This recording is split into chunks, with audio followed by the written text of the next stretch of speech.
우리나라의 권력 서열은 1위가 최순실, 2위가 정윤회, 3위가 박근혜 대통령이다.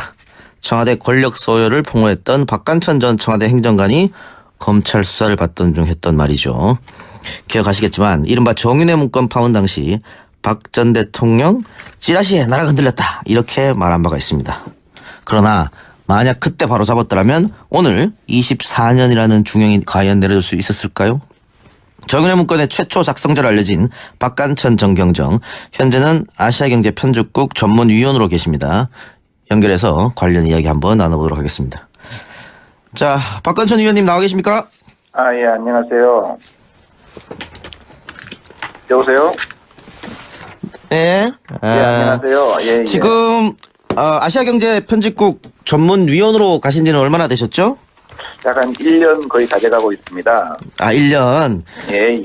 일하는데 문제점은 없습니까? 잘 하시고 계세요? 적응은? 예.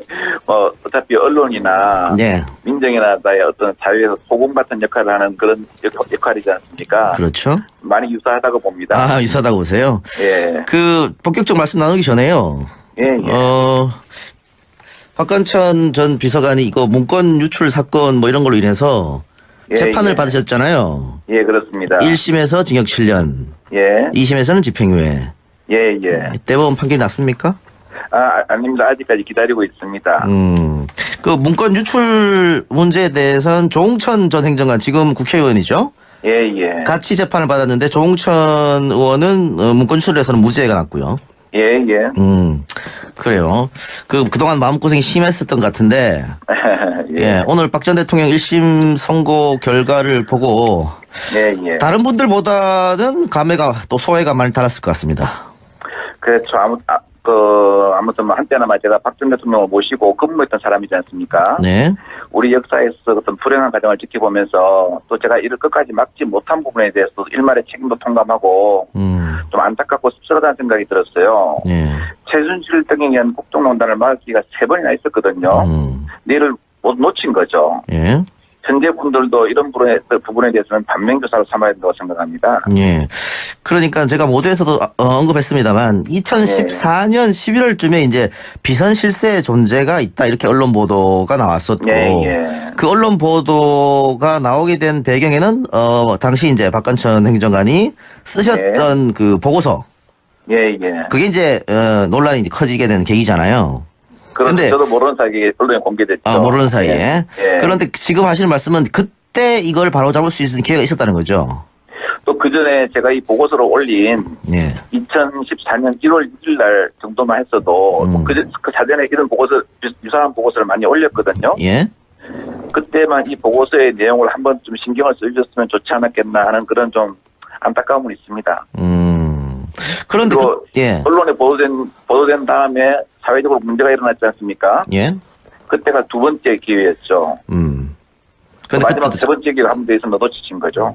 그러면 맨 처음에 혹은 여러 번 기회가 있었다고 했었는데 이게 당시 김기춘 비서실장에까지 다 보고가 된 사안인가요? 네, 저는 분명히 제가 보고된 걸로 확인하고 있습니다. 그런데 나중에 이게 언론에서 문제가 터지고 논란이 계속되니까 청와대에서 비선 실세 문제는 언급하지 않고 문건 유출 과연 누가 했느냐 이건 국기문란이다 이렇게 몰고 갔거든요. 프레임을 전환했죠. 그렇죠. 그리고 검찰 수사도 그렇게 나왔단 말입니다. 청와대의 의중대로. 그런데 그 검찰 조사 받을 때 권력 서열이 이제 1위는 최순실, 2위는 정윤회, 3위가 박근혜 이런 말씀하셨어요. 그러면 그거는 당시 청와대에 있었을 때 박관천 전 경정 생각만이었습니까? 아니면 다른 분들도 거의 비슷한 생각을 하고 있었습니까? 다른 사람이 어떻게 생각했는지는 모르겠습니다만 제가 이 사전 감찰업무를 약 13년 이상 수행했거든요. 그리고 이런 어떤 국민이 대통령에게 준 준엄한 권력의 의사결정에 비선실세가 부당하게 개입하는 것을 제가 받고 또 자주우지되는 걸 봤기 때문에 저로서는 그렇게 느꼈죠. 이게 방송에서 말씀드리면 적절한 표현인가 의문도 가지만 어떤 정치인께서 그렇게 말씀하시지 않습니까? 우리 국민은 박근혜를 대통령으로 뽑았는데 알고 보니까 1+1이었다.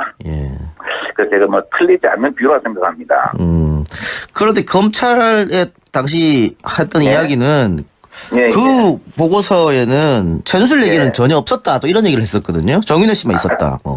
아니죠. 원래 그 보고서에도 그런 내용 좀 들어가 있었고요. 예. 그다음 그 보고서를 제가 처음 만들고 난 다음에 7, 8번 정도 수정 과정을 거쳤습니다. 예. 그러니까 약 한 7, 8개 버전이 있는 거죠. 첫 버전 때는 권력 서열에 대해서 이야기가 있었습니다. 그러니까 이제 그 당시에 그 조전 비서관께서 예. 이거 영린이다. 아, 영린이다. 예. 예. 계속 한 7, 8번 수정을 하면서 톤 다운된 거죠, 계속요. 그래서 김기춘 비서실장한테 보고된 것은 언론에 공개된 문건이 있지 않습니까? 예. 예, 그게 보고된 거죠. 그러면은 그 농도를 조금 떨어뜨렸다 말씀이신 것 같은데요. 그렇죠. 지금은 그 말씀을 해줄 수 있나요? 맨 처음에 어떤 보고서였었는지? 예, 그래서 제가 예. 공무 수행 중에 한 내용이기 때문에 예. 그 말씀을 다 자세히는 드리지 못하겠지만 예. 그 처음 보고서에는 구체적으로 어떻게 국정농단에 국정에 개입해서 농단을 하고 그다음에 그렇기 때문에 우리나라 권력 서열이 1, 2, 3이라는 이러한 지금 참 참담한 일이 일어난다. 예. 라는 내용이 분명히 들어가 있었습니다. 그걸 제가 또 검찰 조사 과정에서 예. 그 각종 버전이 제 컴퓨터에다 수록되어 있을 거 아닙니까? 예. 제가 보았죠. 예. 그러면 예, 예. 검찰은 가지고 있다는 얘기네요? 그때 그걸 갖다가 그 대통령 비서실로부터 협조를 받아가지고 저한테 보여주더라고요. 이게 당신이 처음부터 마지막까지 작성한 문건이 맞느냐. 예. 그래서 제가 이거 어떻게 구하셨습니까? 그러니까 대통령 비서실에서 안 주려고 그러는데 우리가 협조를 구해서 받았다라고 말씀하셨고 그런 예. 내용은 제가 그때 검찰에서 조사받은 조선 내용은 다 들어가 있습니다. 그래요. 어쨌든 예. 뭐 나중에 뭐 재조사를 하든 뭐들 하든 밝혀질 수 있는 가능성이 있을 거라고 보여지고요. 예, 이 예. 사건 때문에 또 경찰관 한 분이 또 스스로 목숨을 끊었습니다. 안타까운 일이죠. 참 예. 그렇습니다. 예. 그런데 그분이 청와대에 회유가 있었다 뭐 이렇게 이야기를 한 것 같은데 그렇죠. 그 회유는 구체적으로 어떤 회유를 말한다고 생각하세요? 이제 언론에 다 나왔지 않습니까? 그 회유가 있었고 회유를 한 사람은 민정에 누구고 예. 회유를 받은 사람은 누구다 이게 나왔지 않습니까? 네. 근데 어떤 회유를 어떻게 받았는지 아직 밝히지 않았지 않습니까? 그런 부분도 이제 다 저는 밝히져야 된다 생각합니다. 회유를 한 사람도 예. 받은 사람도 우리가 그 역사적 사실 앞에서 국민 앞에서 예. 그런 진실은 다 밝혀져 이야기해야 되지 않겠습니까? 예. 예. 지금 박 의원께서는 어떤 회유인지 짐작은 하시는 거죠? 그렇죠. 제가 민정의 커리큘럼을 다 알기 때문이죠. 말씀 못해도. 예. 네, 알겠습니다. 자, 국정농단 사건 관련해서 최순실 박근혜 전 대통령이 이제 함께 구속됐고 징역도 20년, 24년 1심에서 이렇게 나왔습니다. 예, 예. 그런데 박 의원이 맨 처음에 언급했던 권력 서열 1위는 최순실, 2위는 정윤회. 예. 정윤회 씨는 수사조차 받지 않는 것 같거든요. 예, 예. 여기에 대해서는 어떻게 생각하십니까? 현직을 떠나 있는 제가 지금 누구의 사법적 처벌 문제에 대해서 감론을 받았으면서 적절치 않다고 봅니다. 하지만 시간이 문제 삽질 기명이 되지 않겠습니까? 예. 제가 예전에 그런 칼럼을 쓴 적이 있죠. 황제 수사 원조가 정윤회다. 예. 근데 수사를 받는 과정에서 대질신문이 잠시 있었거든요. 이때 현장에서 제가 직접 목격한 거죠. 신문하는 검사의 태도, 이를 대하는 정윤회 씨의 여유롭고 고압적인 태도를 보면서 참 실세는 실세구나 하는 걸 다시 한번 제가 피부로 느끼게 되었죠. 박 의원과 정윤회 씨가 함께 대질신문을 했다고요? 예, 잠시 그런 부분이 있었습니다. 그런데 그때 검찰의 태도가 완전히 달랐다? 예. 그런데 어쨌든 산케이신문에 보도된 내용이라든가 이런 거에 대해서는 검찰이 예. 정윤회 씨의 휴대전화 발신지 위치 추적을 해서 청와대에 없었다 이런 얘기도 했었거든요. 그 자세한 수사 과정에야 제가 어떻게 말씀을 못 드리겠습니다만 지금 여러 가지 나오지 않습니까? 최순실 씨가 대포폰을 갖다가 아주 이렇게 사용했지 않습니까? 예. 여보세요? 예, 말씀하세요. 예, 과연 이런 부분도 수사가 되었는지 하는 그런 부분에 대해서는 우리가 한번 좀 전체적으로 다시 볼 필요가 있지 않나는 그런 생각을 합니다. 자, 오늘 재판 결과에 대해서 박근혜 전 대통령 측은 정치 보복이라고 주장을 하고 있어요. 예. 어쨌든 한때는 박 전 대통령을 모셨던 분 아닙니까? 예. 어떤 느낌이 드세요? 근데 저는 그렇게 생각합니다. 재판에 안 나오고 하시고 그렇지 않습니까? 예. 우리가 대통령이 취임하면 여의도 광장에서 국민 앞에 엄숙히 선서를 합니다. 대한민국 헌법 69조에 의해서요. 예. 그게 처음에 모두가 어떻게 돼 있냐면은 나는 헌법을 준수하고 국가를 보위하며 이렇게 나갑니다. 예. 나는 법을 준수한다. 법치주의 준수하는 국민 앞에 합속을 하는 것입니다. 예. 민주사회에서 사법부는 소정되지 않는 갈등에 대한 마지막 보루죠. 이걸 무시해버리면 공동사회는 종교 일태도 없거든요. 예. 그리고 현직 때 탄핵을 당하실 때 무슨 역근거다 이런 말씀을 하셨지 않습니까? 예. 과연 이게 상식에 맞는지, 제왕적 대통령 국가에서 현직 대통령을 엮을 수 있는 것이 과연 상식에 맞는지도 좀 약간 의문이고요. 사법부 판단은 설령 자신의 양심과 일치하지 않는다 해도 존중되어야 우리 사회가 존립할 수 있다고 저는 그렇게 생각합니다. 그 많은 분들이 예. 박근혜 전 대통령이 청와대에서 예. 굉장히 비밀스럽게 오픈되지 않은 생활을 했다 이렇게 판단하는 것 같아요. 그렇죠. 그래서 그 구중궁궐 안에서 도대체 어떤 일이 있었느냐 예. 이런 걸 좀 궁금해하는데 조홍천 의원도 그렇고 지금 박 의원도 그렇고 거기 부분에 대해서는 좀 말을 굉장히 좀 아끼는 것 같거든요. 예. 저희가 네. 한 업무가 좀 보면 그 옛날 같으면 대관 업무지 않습니까? 예. 진언을 하는 업무지 않습니까? 예. 대관원에요. 예. 그 대관들이라는 것은 그렇습니다. 있을 때는 목이 부러져도 붓은 꺾으면 안 되거든요. 예. 근데 나온 다음에는 자기가 한 일을 가슴에 묻는 것이 저는 그 업무를 하는 사람으로서 기본적인 자세가 아닌가 하는 그런 생각을 가지고 있습니다. 그럼 뭐 언젠가는 뭐 비망록이라든가 회고록이다 이런 거 쓸 생각은 없어요? 그건 아직까지 제가 마음에 결정된 바는 없습니다. 하지만 이제 어떤 실은 역사라는 것은 장차 우리가 교훈을 위해서 그렇죠. 예. 실제적인 사실이 다 기록되어야 되지 않습니까? 그렇습니다. 예. 이제 그럴 필요가 있을 때는 쓸 수도 있지 않겠습니까? 그러니까 사실은 우리가 이 국가를 운영하는 게 시스템으로 의해서 이루어진다라고 생각하고 있었는데 그렇죠. 박 전 정권에서는 그게 아니었다고 지금 재판 결과가 나오고 있기 때문에 도대체 그러면 어떤 일이 있었느냐 궁금해하는 거거든요. 그게 문제죠. 예. 왜냐하면 대통령이 모든 것을 다 알고 예. 만기 침남을 할 수는 없습니다. 그래서 네. 다른 사람부터 도움도 받는데 예. 즉 도움은 국정 보좌를 받는 것은 공식적인 내각과 대통령 비서실은 법률적인 정부주의가 돼야 됩니다. 그렇죠. 물론 대통령도 사람이기 때문에 과거 정치적 뜻을 같이 하셨던 분들로부터 조언을 받을 수도 있습니다. 예. 하지만 비서인이라는 사람들이 공식 조직 의사를 뛰어넘어가지고 유혹부당할 정도면 이건 국정 운영에 큰 지장을 초래하는 거죠. 역사가 증명하지 않습니까? 비선, 황관 예. 이런 사람들이 국정을 자기우지해버리고 이렇게 되면은 공익보다는 사익을 추구하죠. 예. 그러면 국정이 제대로 운영 안 된다는 겁니다. 게다가 또 이제 이런 비서실의 입김이 무서운 것을 실감하고 공식 조직인 대통령 비서실마저 올바른 건의를 하지 않고 이들 비선에 기대어가지고 자신의 자리 보존을 추구한다면은 아주 불행한 사태가 초래되는 거죠. 예. 폭풍을 갖다가 아주 이렇게 사용했지 않습니까?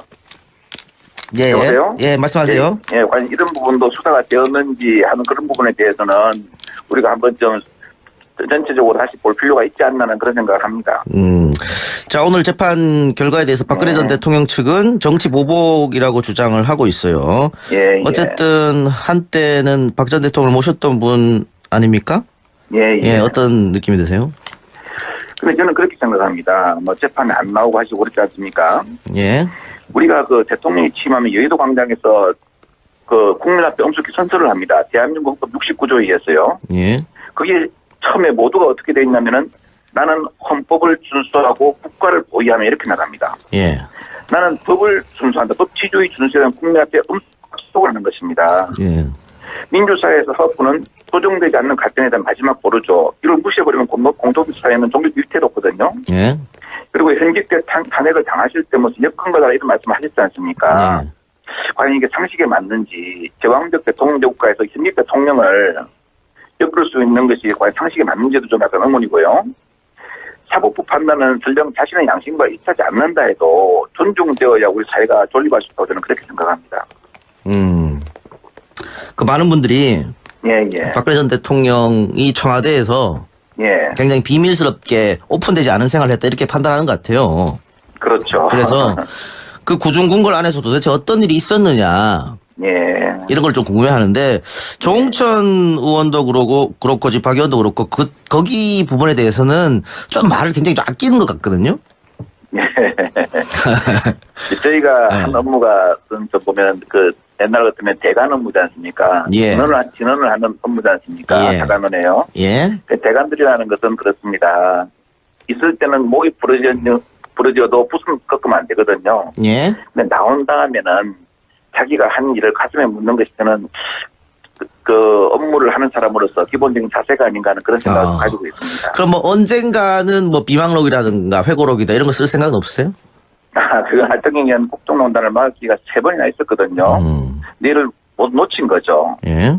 현재 분들도 이런 부분에 대해서는 반면교사로 삼아야 된다고 생각합니다. 예.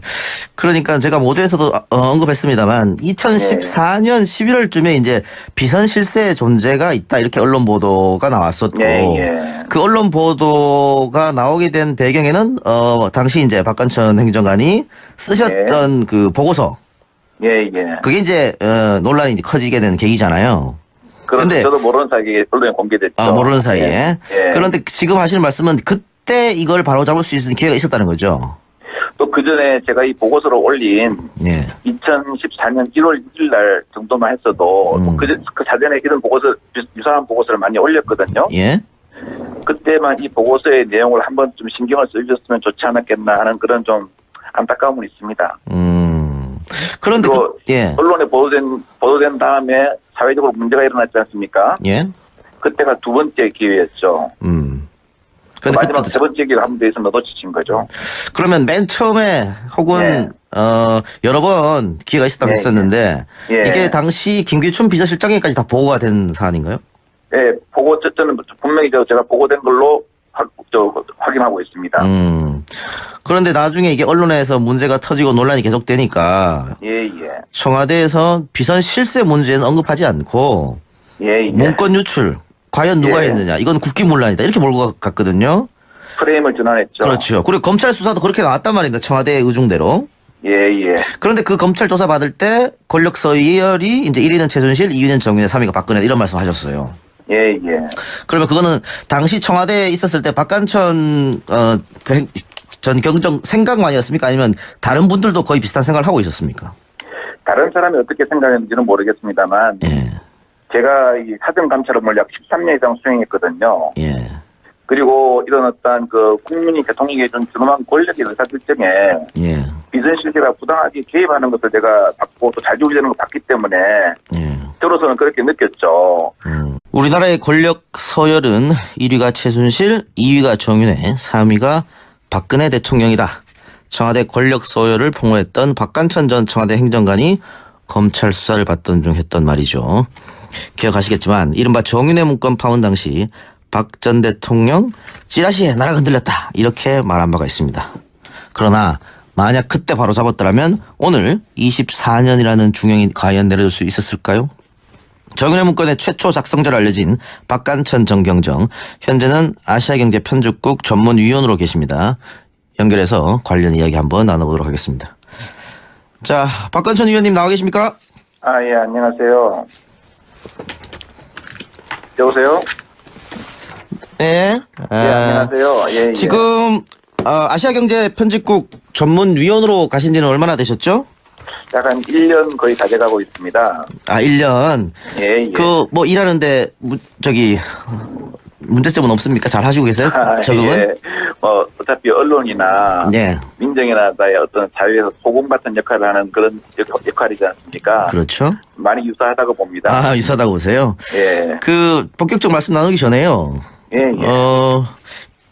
박관천 전 비서관이 이거 문건 유출 사건 뭐 이런 걸로 인해서 재판을 받으셨잖아요. 그렇습니다. 1심에서 징역 7년. 2심에서는 집행유예. 대법원 판결이 났습니까? 아닙니다. 아직까지 기다리고 있습니다. 그 문건 유출 문제에 대해서는 조홍천 전 행정관 지금 국회의원이죠? 같이 재판을 받았는데 조홍천 의원은 문건 유출에서는 무죄가 났고요. 그래요. 그동안 마음고생이 심했었던 것 같은데. 오늘 박 전 대통령 1심 선고 결과를 보고. 다른 분들보다는 감회가 또 소회가 많이 달았을 것 같습니다. 그렇죠. 아무튼 한때나 제가 박 전 대통령을 모시고 근무했던 사람이지 않습니까? 우리 역사에서 어떤 불행한 과정을 지켜보면서 또 제가 이를 끝까지 막지 못한 부분에 대해서 일말의 책임도 통감하고 좀 안타깝고 씁쓸하다는 생각이 들었어요. 최순실 이게 방송에서 말씀드리면 적절한 표현인가 의문도 가지만 어떤 정치인께서 그렇게 말씀하시지 않습니까? 우리 국민은 박근혜를 대통령으로 뽑았는데 알고 보니까 1+1이었다. 그래서 제가 틀리지 않는 비유라 생각합니다. 그런데 검찰에 당시 했던 네. 이야기는 예, 그 보고서에는 최순실 얘기는 예. 전혀 없었다. 또 이런 얘기를 했었거든요. 정윤회 씨만 있었다. 아니죠. 원래 그 보고서에도 그런 내용 좀 들어가 있었고요. 예. 그다음 그 보고서를 제가 처음 만들고 난 다음에 7, 8번 정도 수정 과정을 거쳤습니다. 예. 그러니까 약 한 7, 8개 버전이 있는 거죠. 첫 버전 때는 권력 서열에 대해서 이야기가 있었습니다. 그러니까 이제 그 당시에 그 조전 비서관께서 예. 이거 영민이다. 영민이다. 예. 예. 계속 한 7, 8번 수정을 하면서 톤 다운된 거죠. 계속요. 그래서 김기춘 비서실장한테 보고된 것은 언론에 공개된 문건 있지 않습니까? 예. 예, 그게 보고된 거죠. 그러면은 그 농도를 조금 떨어뜨렸다 말씀이신 것 같은데요. 그렇죠. 지금은 그 말씀을 해줄 수 있나요? 맨 처음에 어떤 보고서였었는지? 예, 그래서 제가 예. 공무 수행 중에 한 내용이기 때문에 예. 그 말씀을 다 자세히 드리지 못하겠지만 예. 그 처음 보고서에는 구체적으로 어떻게 국정농단의 개입, 국정에 개입해서 농단을 하고 그다음에 그렇기 때문에 우리나라 권력 서열이 1, 2, 3이라는 이러한 지금 참 참담한 일이 일어난다. 예. 라는 내용이 분명히 들어가 있었습니다. 그걸 제가 또 검찰 조사 과정에서 예. 그 각종 버전이 제 컴퓨터에다 수록돼 있을 거 아닙니까? 예. 제가 보았죠. 예. 그러면 예, 예. 검찰은 가지고 있다는 얘기네요? 그때 그걸 갖다가 그 대통령 비서실로부터 협조를 받아가지고 저한테 보여주더라고요. 이게 당신이 처음부터 마지막까지 작성한 문건이 맞느냐. 예. 그래서 제가 아니고 어떻게 구하셨습니까? 그러니까 대통령 비서실에서 안 주려고 그러는데 우리가 협조를 구해서 받았다라고 말씀하셨고 그런 네. 내용은 제가 그때 검찰에서 조사받은 조서 내용에 다 들어가 있습니다. 그래요. 어쨌든 예. 뭐 나중에 뭐 재조사를 하든 뭐들 하든 밝혀질 수 있는 가능성이 있을 거라고 보여지고요. 예, 이 예. 사건 때문에 또 경찰관 한 분이 또 스스로 목숨을 끊었습니다. 안타까운 일이죠. 참 예. 그렇습니다. 예. 그런데 그분이 청와대에 회유가 있었다 뭐 이렇게 이야기를 한 것 같은데 그렇죠. 그 회유는 구체적으로 어떤 회유를 말한다고 생각하세요? 이제 언론에 다 나왔지 않습니까? 그 회유가 있었고 회유를 한 사람은 민정에 누구고 네. 회유를 받은 사람은 누구다 이게 나왔지 않습니까? 네. 근데 어떤 회유를 어떻게 받았는지 아직 밝히지 않았지 않습니까? 그런 부분도 이제 다 저는 밝히지 않는다 생각합니다. 회유를 한 사람도 네. 받은 사람도 우리가 그 역사적 사실 앞에서 국민 앞에서 네. 그런 진실은 다 밝혀져 이야기해야 되지 않겠습니까? 네. 예. 지금 박 의원께서는 어떤 회유인지 짐작은 하시는 거죠? 그렇죠. 제가 민정의 커리큘럼을 다 알기 때문이죠. 말씀 못해도. 예. 네, 알겠습니다. 자, 국정농단 사건 관련해서 최순실 박근혜 전 대통령이 이제 함께 구속됐고 징역도 20년, 24년 1심에서 이렇게 나왔습니다. 예, 예. 그런데 박 의원이 맨 처음에 언급했던 권력 서열 1위는 최순실, 2위는 정윤회. 예. 정윤회 씨는 수사조차 받지 않는 것 같거든요. 예, 예. 여기에 대해서는 어떻게 생각하십니까? 현직을 떠나 있는 제가 지금 누구의 사법적 처벌 문제에 대해서 감론을 받았으면서 적절치 않다고 봅니다. 하지만 시간이 문제, 이 사필 규정이 되지 않겠습니까? 예. 제가 예전에 그런 칼럼을 쓴 적이 있죠. 황제 수사 원조가 정윤회다. 예. 수사를 받는 과정에서 대질신문이 잠시 있었거든요. 이때 현장에서 제가 직접 목격한 거죠. 신문하는 검사의 태도, 이를 대하는 정윤회 씨의 여유롭고 고압적인 태도를 보면서 참 실세는 실세구나 하는 걸 다시 한번 제가 피부로 느끼게 되었죠. 박 의원과 정윤회 씨가 함께 대질신문을 했다고요? 예, 잠시 그런 부분이 있었습니다. 그런데 그때 검찰의 태도가 완전히 달랐다? 예. 그런데 어쨌든 산케이신문에 보도된 내용이라든가 이런 거에 대해서는 검찰이 예. 정윤회 씨의 휴대전화 발신지 위치 추적을 해서 청와대에 없었다 이런 얘기도 했었거든요. 그 자세한 수사 과정에야 제가 어떻게 말씀을 못 드리겠습니다만 지금 여러 가지 나오지 않습니까? 최순실 씨가